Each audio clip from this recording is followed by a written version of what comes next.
and welcome to the Women in the Business Arena podcast. I'm your host, Sonya Stattmann, success strategist for women in business, and I'll soon be joined by this week's amazing guest. Every week, we dive into juicy topics relevant to women in business. We reframe the lens on business so women just like you know how to achieve not just success, but fulfillment and freedom. I've learned through decades of being a business coach, mother, and entrepreneur how to conquer the business arena. And the thousands of women I've worked with have given me insights and wisdom to share with you. This podcast is about being honest, vulnerable, and real about what we have seen and experienced. We would love to have you join our Facebook group, Women in the Business Arena. And if you want to get even more support, visit womeninthebusinessarena.com. Okay, let's get started. Hi, and welcome to the Women in the Business Arena podcast.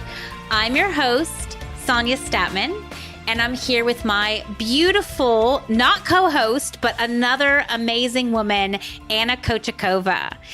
Anna is a social media strategist. She has a really beautiful perspective and take on, how we can use social media more effectively. And she just happens to be a client in my Women in the Arena program as well. So I've had the honor and grace to work with her for quite a while now. Welcome, Anna. Hi, Sonia. So good to be here with you. Yeah, I love it. And can you tell us a little bit about what you do? Absolutely. Yes. I really enjoy the work that I've been doing with some of my clients, and it's been such an honor, to be honest. And social media is such a hot topic, and social media is something that we continue having conversations. I talk to people actually about it all the time, so I'm never out of conversations. And what I mostly do is finding the right pathway or the best suitable solution for business owners who are trying to really power their mission and who are trying to find the best way to utilize social media. And so they don't feel like they constantly chasing it, or they're not feeling like they're stretching outside of what they should be doing to do their work much better and to be much stronger in their work. And I find them to find that clarity and find that solution that would help them get to their actual goals. And a lot of the times that's actually simplifying a lot of their work, which is really interesting. And then just finding that one way that works the best. I love that. And I think that's so important because I agree that what you do, having worked with you for a while, I kind of know the inside and outside. It is about streamlining and simplifying. Like, so many people are trying to do everything. They're all over the place. They're on every single social media, outlet. They're just churning out content left and right, and they're not actually leveraging it. That's right. Yes. And they want to utilize so much without really understanding why they're stretching so far. And I think that is it might be just a little bit tricky for other people, of course, if they're not full time in that space, which they shouldn't be anyway. But that's exactly right. Trying to bring it back to something more effective and smaller. Yeah. And I mean, as anyone who listens to this podcast knows, my perspective on social media is that you need to have a really stable foundation first, because you need to know who is your target market and what messages resonate with that target market, and what are you actually selling, and making sure that's what the target market wants. So kind of once you go through that stabilizing period, that solid foundation period, and Anna, I know you agree with me in that perspective. When do you think it's time for people to really start to utilize social media? This is so true. And this makes my work either a lot harder or a lot easier. And of course, I've been doing that for almost 5 years. And then when I started working with you, I realized, because I felt so stressed a lot of the times in some areas, and I felt that, what is that I'm doing wrong. And you really helped me see that. And then when we've gone through that process of changing some important elements in my business, and I connected with more people and with slightly different businesses as well, realized that it's actually really, really tremendously important. And when people are just starting out, for example, and they really want to jump on social media first thing, because that's what everyone's doing, and it's so active and so bright and so beautiful a lot of the times, they're really missing on this opportunity to first even test that's what they're offering is actually going to be of use to other people. And sometimes we're really excited about what we're offering and we feel like it's an awesome solution, but we just need to go out and tell people about it and see whether they actually want it. And putting so much effort into social media might be just a wrong place to be at this stage. But when that's done, and also when they already have the strong community on social media, and the people that I work with usually have a very good engaged community, and they're doing their work that is noticed and known and really in demand, then social media really can help. And it just looks like social media is just that tool you can pick up when it's the tool for your specific goal, and then you can apply it. Yeah, so it's kind of like social media enhances the sort of stability and solid foundation you already have, versus I think a lot of people see social media as like the answer for their success. That's right. Yes, that's actually a very good perspective. Yeah, instead of looking at it as, yes, this is what's going to now do all my sales, fix all my problems, streamline everything for me. Social media is just another tool to enhance something that's already working really well.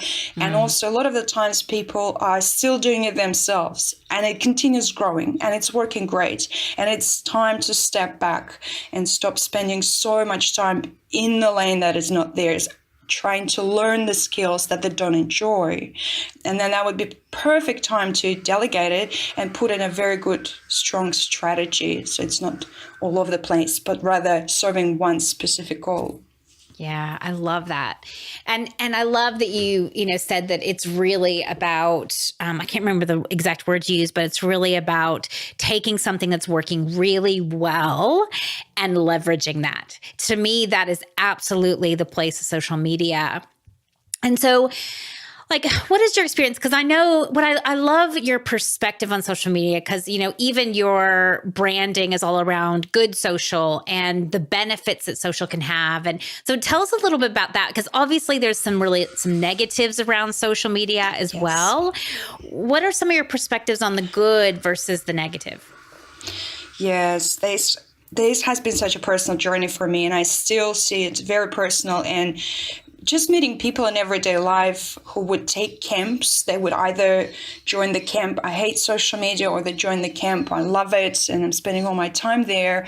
And all this emotion made me really wonder whether that's worth such investment and emotional investment. And I feel that social media should be that tool that can help enhance something that's already in demand and already really valuable, but it could definitely be used for the worse, like any other tools as well. And I think experiencing those two camps, those two opinions a lot, made me feel that I really don't want to pick where I want to be. And I don't want to sell social media as a great solution for everyone. I don't want to talk about it. I want to help find the best application of it. And if there is a worst application of it, we just shouldn't go that way at all. And the whole good social idea is, of course, around leaning towards using social for the good, but also because using it in the wrong time in the business can be for the worse, because it can steal your attention and it can make you so deflated and demotivated in the long run. And we see that quite a lot, and just breaks my heart every time. And I don't want to take camps either. So it is very neutral to me, to be honest, because social media is a tool. So I turn it on and turn it off, and as far as it goes, and I use it when it's required, and then I put it aside. It's fine. But then there is so much emotion. So I want to emphasize the good side of it. If we have to feel so much emotion around it, I want to be a part of emphasizing, a part of almost a movement, trying to emphasize the good side of it and how we can actually apply it in a better way, and just not even do all the rest. Yeah. I love it. I think that's such a good point you made, which is really that it's a tool. That's it. Social media is just a tool. It's not the end all be all. It's not a solution in and of itself. It's not a strategy in and of itself. It literally is one tool in a box of tools that you have to be able to grow your business and have more influence. And I think that's such a great perspective. And I think it actually liberating in a way. I think when you actually realize that, oh my God, I actually don't need to spend all this time really running in the wheel, trying to get something, and in the end, it's not coming in anyway. I think it should be really liberating for people. But I'm worried that the focus is so much on social, they sometimes miss on what they should be doing, because sometimes when I meet people and we end up having conversation around not really worrying about what they do, and I would suggest not to maybe worry about social just for another year or so, they would usually ask, so what should I be doing? Yeah. You know what's so awesome is I just want to highlight that one of the things I love about Anna is that she's really, really honest. And that's the camp I sit in as well. Like, I often turn people away from my program who aren't a good fit. I am really honest to diagnose, here's what I think you need, and it's not me. I'm not going to sell anyone anything that isn't a right fit for them. And yet, you know, there are a lot of experts out there who will sell anybody anything. And I see that especially in the social media area as well. Like, so everyone's like, you need social media. I'll give you social media. They don't even know if that person really needs social media or anything about their business. But Anna is so honest and like really direct about whether or not she can help people. And I love that about you, Anna. Oh, thank you. That is also liberating. It's so good to connect with the people I can actually help, even though sometimes that means liberating them from social media whatsoever. But I think if more people did that in all industries altogether, then we don't have to have conversations with others and then wondering whether they are, what are their motivations? Do they really, can they really help us? Why do they think they can help us? And like all those other things around it, all you'd be focusing on is, there's the problem. Oh, here's a solution. Fantastic. Let's do it. Yeah. So much easier. I know, it's so much easier and so much cleaner and so much more beneficial to the world if everybody would just, you know, be really clear. And I definitely do that with all of my clients. I make them pick a lane. I definitely, encourage them to turn away every single person that's not a perfect fit, because then it allows more space for all of us, I think, and more, connection. It's amazing. Yeah, I love it. So would you say, what do you feel like is, the primary purpose of social? Like, some people really try to use social media to sell for sales. And I believe social media is really about connection. What's your take on it? Yeah, that's interesting. That's actually really interesting. It is a lot of the times, that's what I hear as well, a lot of the times sales. And another one I hear a lot is I want to get my thing, whatever I do, out. And I'm not quite sure what it is. So usually I just ask, okay, that's great. How do you measure that? And from there we can have a bit of more constructive conversation. I think social media was initially designed to be social, to connect, to come and hang out with people. And I still think that's what it is. And I think that it's still working that way. Social is for connection. And it's interesting that because there is a screen, I think it made it feel like it is just marketing tool. But back before I was even in my business, back before I was applying for jobs and I was researching people who were putting those jobs up on the internet, I would go and stalk them on social media and just connect with them. And I would send them a personal message saying that I've researched your company and I really love what you guys do. Or by the way, I also applied for this role. And I would always get a response because all of them were surprised that I was doing that. Nobody would feel like it's a normal thing to do. All I was doing is coming up to them and having a handshake and saying, hi, I really enjoy what you do. I want to be a part of it. And I think social media like Facebook or Instagram or Twitter are what they are as well. It's a fantastic way of just going out and connecting with people. And I think because a lot of the times people can't see that it's about connection as such. They see it more of a marketing tool, more of a this is who I am, rather, hey, what do you do? Who you are? Let's talk. This affects their entire process.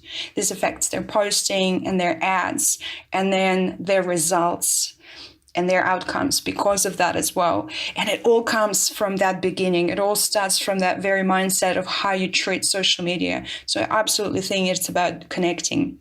But in that connection, this is where the sales come from. Yeah. Right? Exactly.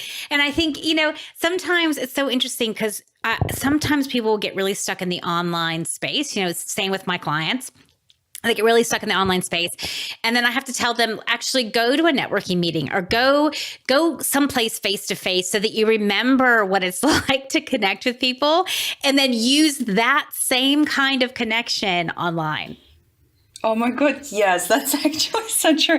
It just reminded me my recent night out as well with a whole bunch of women who were from so many different industries. But it was very interesting because I had so many conversations then. I probably talked to about 6 or 7 people, and it's quite a lot for me in one night. And we talked about the same things I would talk to them about online. And because I work in social media, they would ask me all the same questions. I literally went through, you could almost say, the script of things I go through, but naturally.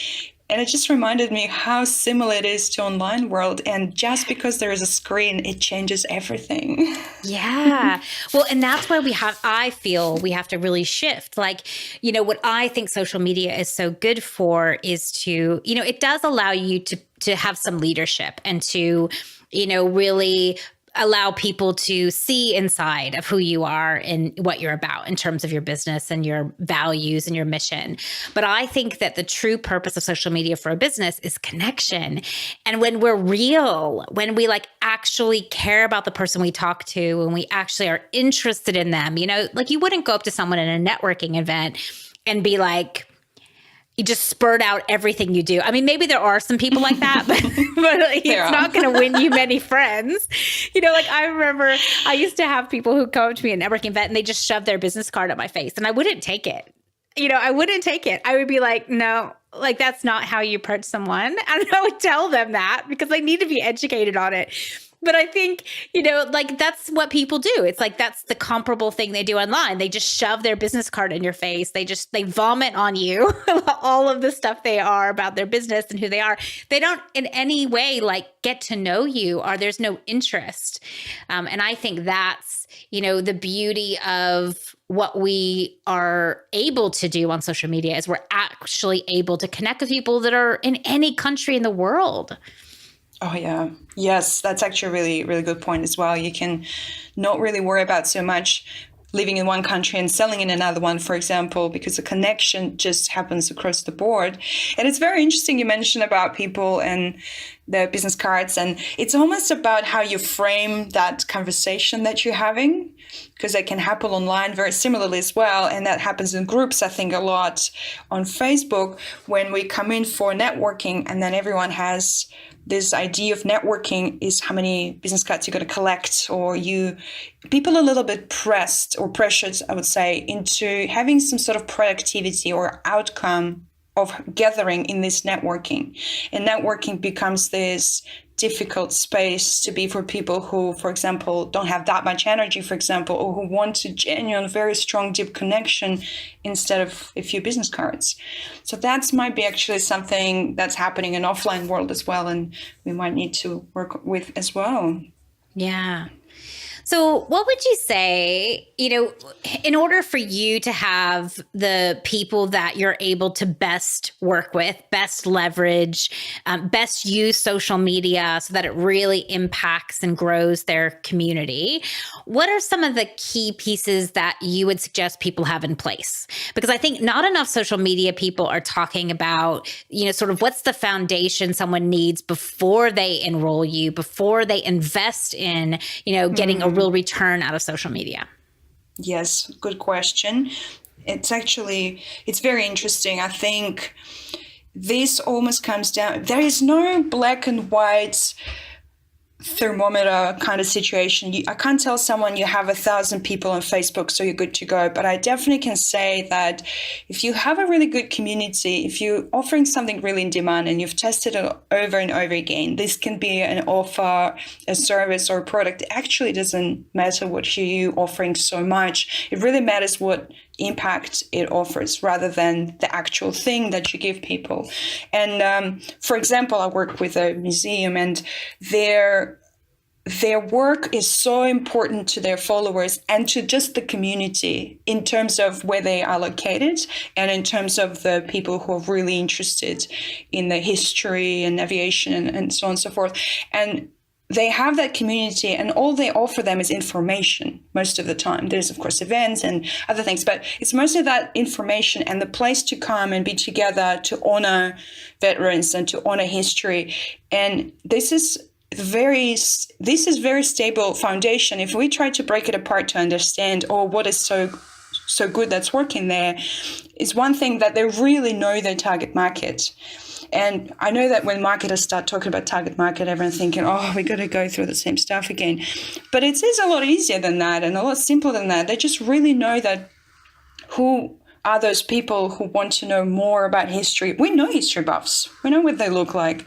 And we know what they're reading, what they want to know more of, how much they care about details. So there's so many different characteristics. It's not about their gender or where they live, but their passions and their interests and what they really want to see.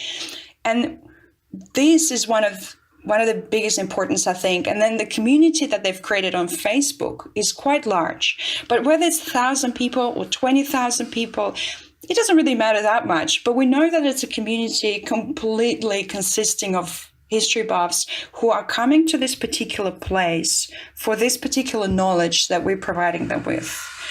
And we know that. And I've noticed that a lot of business owners, when they're giving their baby, their business, they're showing their business or presenting it to the world, they're usually not quite sure who are those people that want to give it to and how they're making them feel and what are those things what are the pains, what are the happy moments, and they're just really not sure. They are really wrapped around their product rather than wrapped around their target market a lot more. And I've noticed that very successful communities online, and this is when it's so good to use social media, are the communities that are very clear. You know exactly who they are, why they're there. Having this community, of course, really helps. And understanding what exactly you offer. And also treating social media as a gateway to those people rather than, and also the gateway to showcasing your leadership, of course, but also that gateway of collecting information from them. I think social media is entirely about target market. I think it's entirely about the people you're servicing, and it's entirely about them. But I see it other way around. For most people, what I see is social media is entirely about them. And that's because I'm thinking they're not entirely sure about their messaging, their audience, and they want a very quick results as well. So maybe a more established business that is also having other streams of sales and other streams of leads would really benefit from social media a lot more than the business that is still struggling a little bit. And business that is still trying to get to this very stable place would need a bit more work in terms of figuring out their sales a little bit more. Some very established businesses have sales processes challenges, for example, so they might be struggling as well, but they are much easier to help. And then when you come with social media strategists to them, you're able to improve their technology as well. So this is then a lot easier. So a lot of this work, I think, comes down to really knowing your target market and really testing your offer and having the community you already have. Because I think when there's something super valuable, which is usually just solving a problem, not a nice to have, then community literally gathers around it by itself. Yeah. It's pretty natural. Yeah, look, I love that. I think it's good. And that's where somebody like me comes in terms of, a business coach. I mean, I only work with service businesses, but whichever, having a business coach that then comes in and helps with that foundation. Because I think you're right. A lot of people are trying to leverage off social media when they have nothing yet to leverage. So it's being able to look more, where can you get direct sales? How can you make some profit? How can you test your messaging and target market and offer? And I think at that point, when you've tested everything, where you have something really viable, or you have a community surrounding you, that's such a beautiful place to then leverage off the capabilities of social media. And someone like Anna, which is so great as well, just so everybody knows, is she's not just someone who's churning out content. That's the other sort of I think struggle that I see with the people's perspective on social media is they think it's just this place to vomit out more and more content. Let's just churn out content. Let's do a social media schedule. Let's do a calendar. Whereas what I love about you, Anna, is that you're focused on really helping them look at the simple and clear strategies that will produce results, not just churning out more and more content. Yes, that's right. And I think this is so important because once we know what's been happening with their community, what they've done before, and what we need to do, what are the best ways and more efficient ways of getting there, once you have that in front of you, when it's clear and understood, everything changes. So your content changes, your ads change. You can find out that, for example, you don't need so much content, or you need more content and less ads. Finding this balance and it's not about having one process that you can apply for everyone and just repeat it again and again and see, oh, great, we'll just continue spreading it along. It's finding your own solution. And it's that way only because so many people are trying to repeat someone else's work. And it's not working again and again. Yeah, exactly. All those funnels that you're being taught, all of those people who are just churning out tactics for you, just copy this and you'll get it. All this swipe files, all of that, it's totally not effective. You have to customize what you're offering, and it needs to have strategy behind it. Oh, absolutely. Yeah, absolutely. I love it. All right. So I would love to just sort of pivot the conversation just a little bit because, I have had the honor of working with you for quite a while in the Women in the Arena program. And I would love to just have some of your perspectives on some of the lessons you've learned in that process, some of the things that you found the most challenging in the process. Would you share with us some of your experience in the program? Could you please repeat that? I didn't have sound for half of it. Yeah.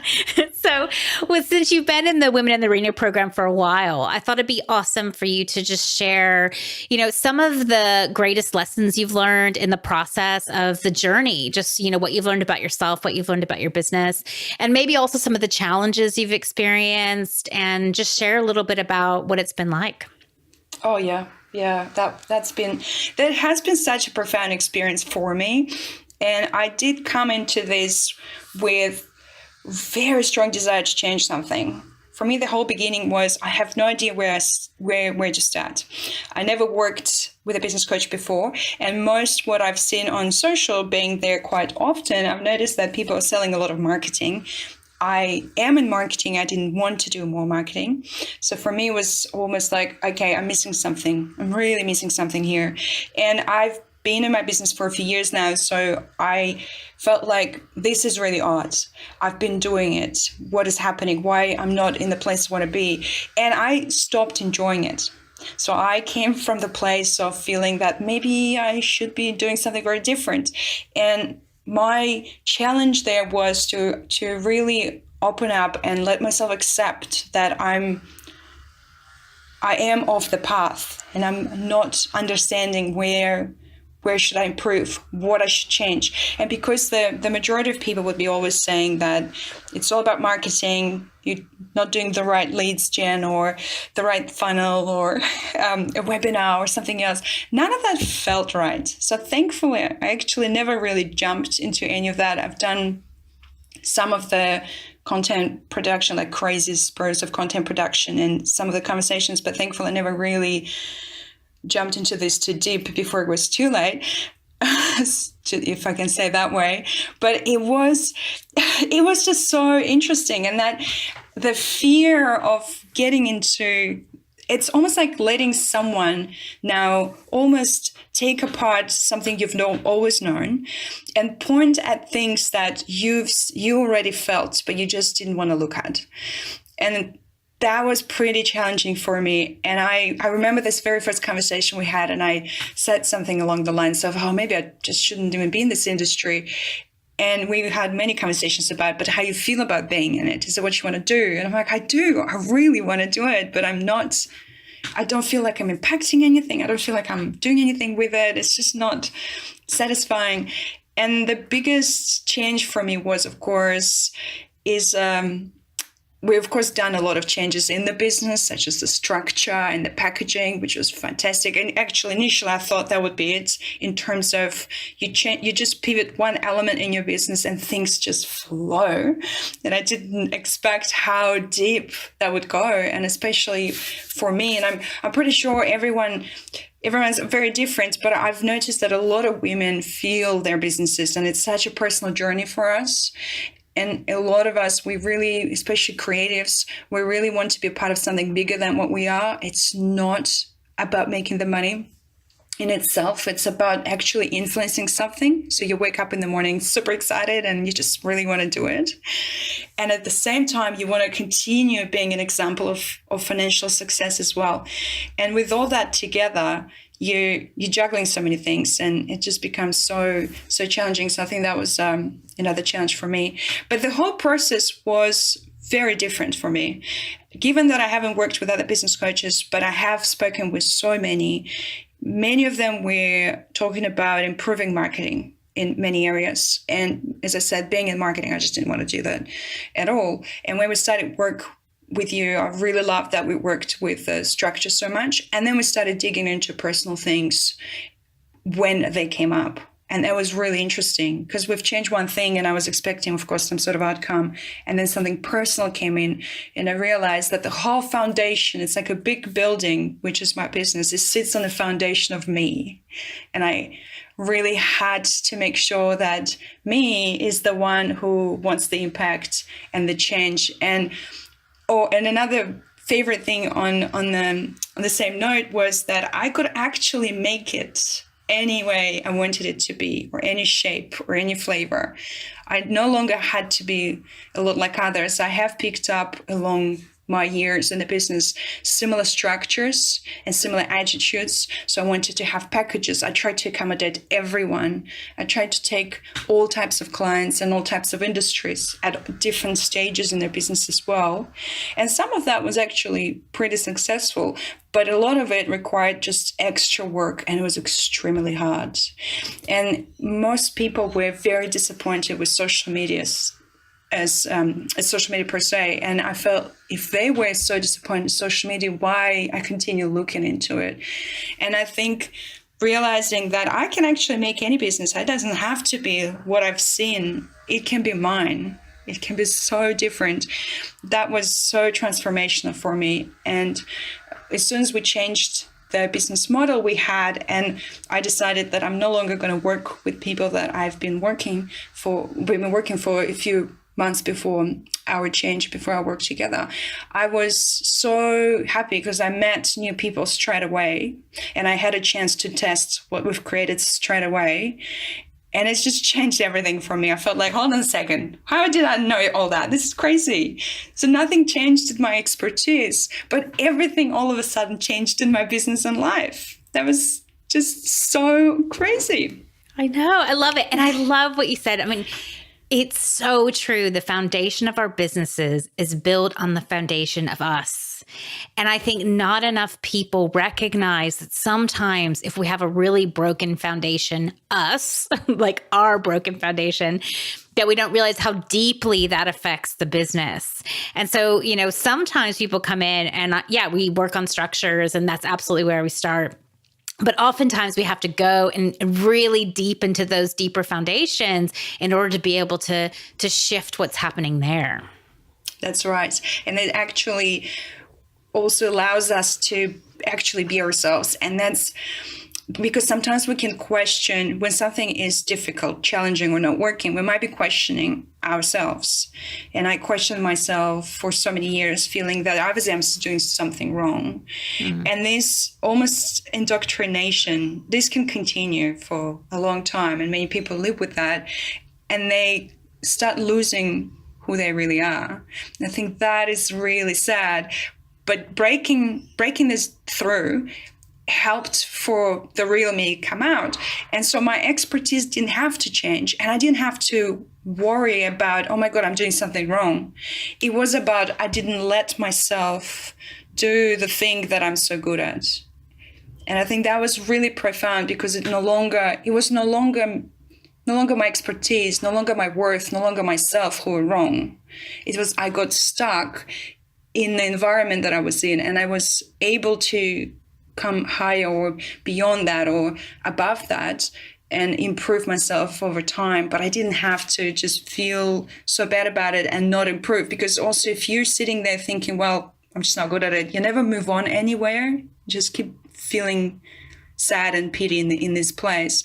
So I think this is so great, and the process that you took me through just helped to break through things. And it's interestingly also, it takes stages. So it was breaking through something, and something would really improve, and then something next would come in.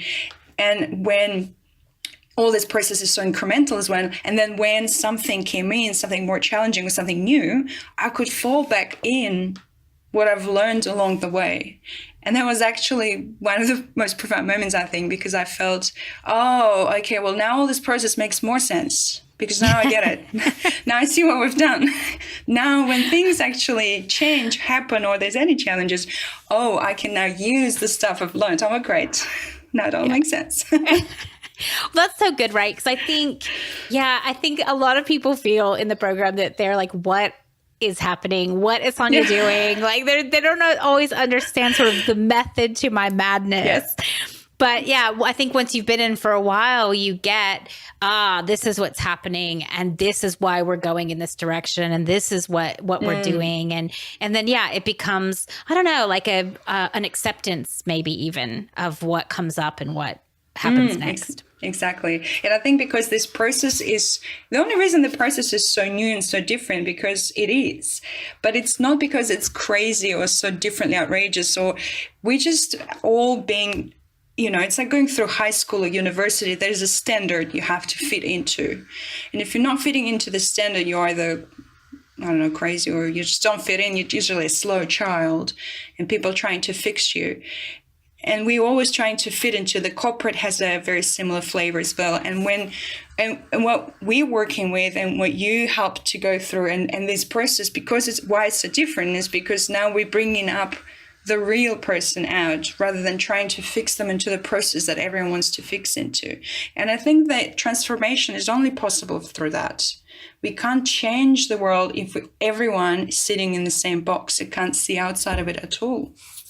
Yeah, look, I think that's amazing.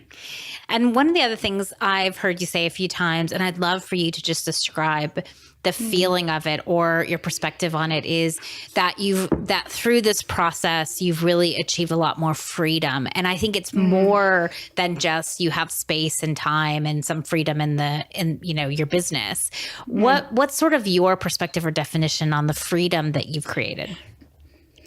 This topic is always so interesting for me. When I talk about freedom with other peers, I find it sometimes we're sitting in different places. It's always very difficult to explain what I mean. And we also, at the same time, we often say freedom and everyone reaching out for freedom. But then I really understood what I've gained in terms of freedom after I went out to a few networking events, because I just had to stop being online so much. And I tried to see more people offline. They are all pretty much the same, very similar people I see online. And when we had conversations with them, they were running projects constantly. So they had 3-4 things at the same time. They would have a business, 3 dogs, a cat, a child, 2 other projects, maybe a part-time job.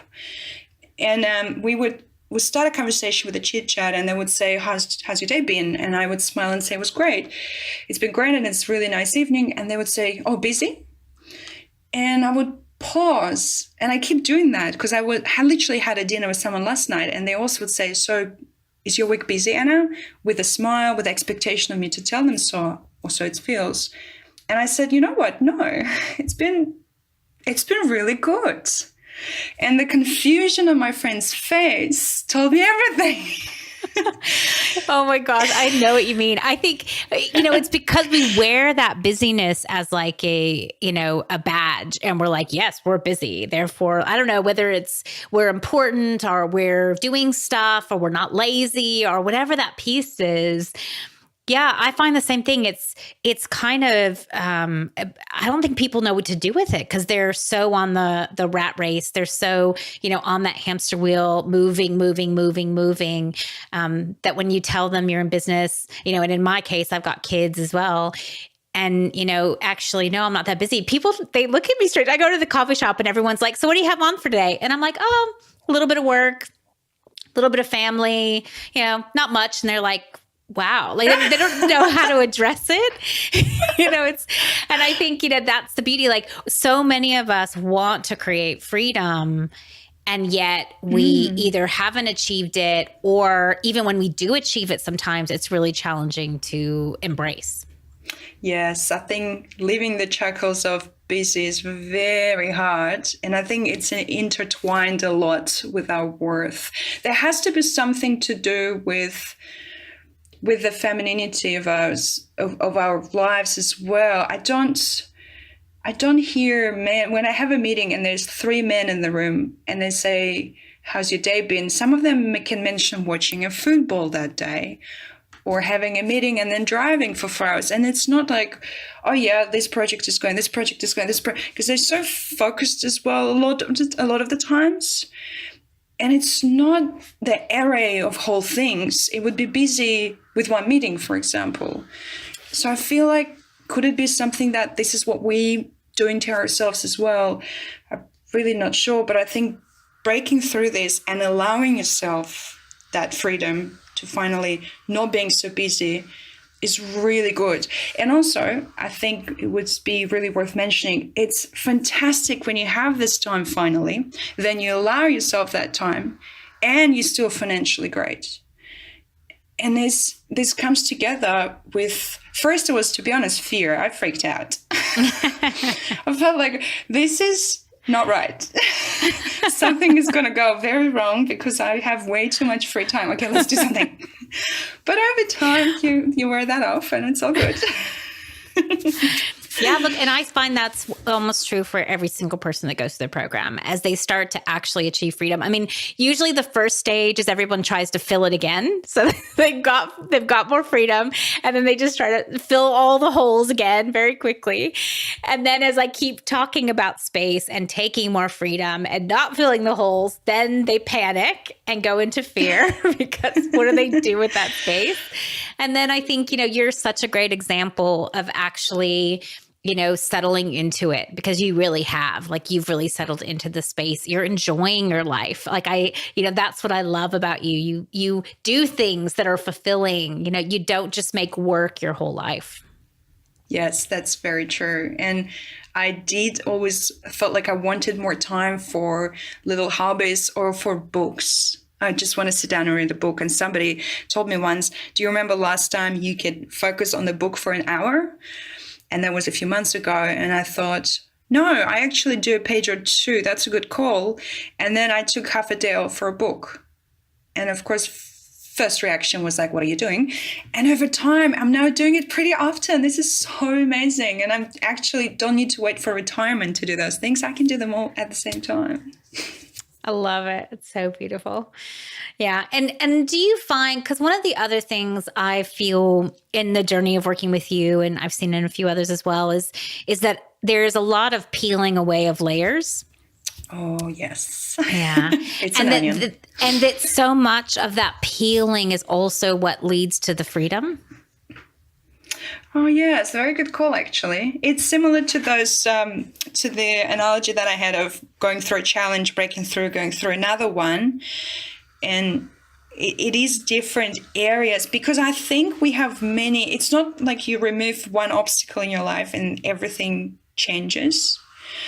but you remove something, and some layers are thicker and others are thinner, but you remove one barrier and then another one and then another one. But there's always something behind it, because think about how many years we've gone through.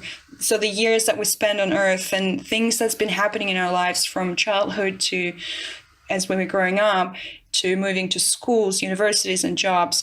Every time this is a new layer of something. And it can be, of course, a really great beneficial layer, and then there would be also something attached, something else to it.